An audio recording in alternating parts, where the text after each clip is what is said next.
welcome back on Indonesia Highlight. I'm still speaking to our inspiring young lady, our guest for today, Sarah, and we talked about a little bit on your passion in, advocating for human rights, and that's in anti-human trafficking. And what are you currently busy with in taking that into the next level?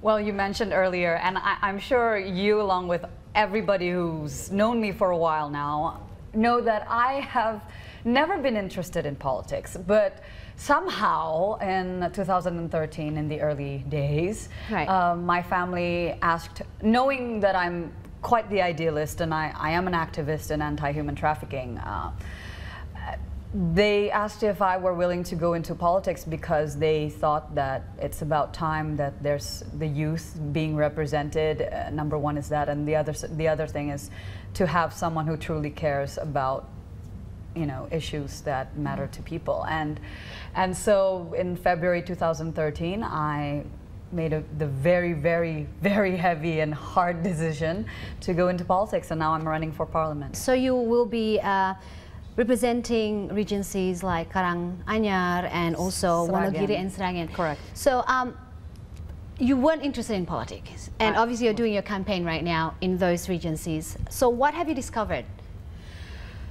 It's politics really is that dirty. I mean, for 3 years, I mean, as I said in Metro TV, I was one of the most eloquent in criticizing our government, and yet, you know what I found? It's not necessarily just the government. It's the way the system and our mindset, the way the people are.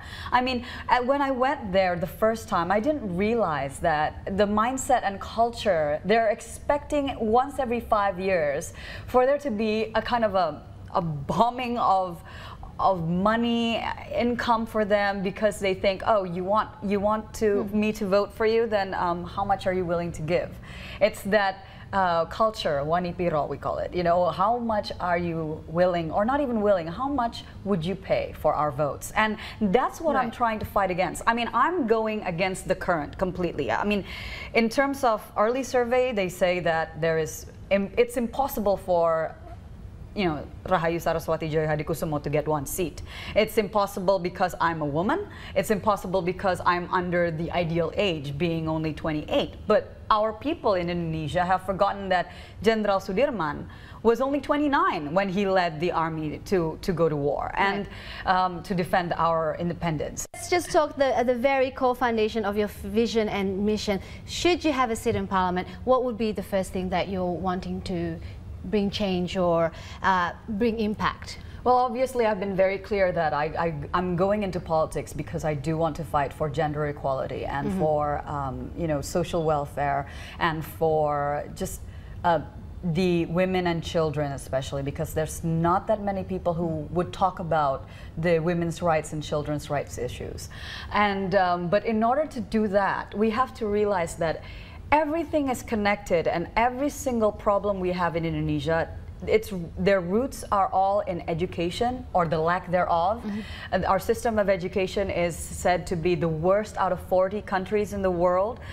That is shocking for me, and you can imagine my concern for the people who cannot get access to good education, and of course with poverty. And that means that we have to start looking at Indonesia with a new perspective, that we need to stop pumping money into the cities, but we need to start pumping money into the 70% of our population that live in the villages. So I am fighting for the farming sector. I'm fighting for the education, especially for the teachers who are only getting 50,000 rupiah a month. Can you imagine? 50,000 a month. How can you live with that? And yet that's what's happening in our country, and that's what I'm fighting for.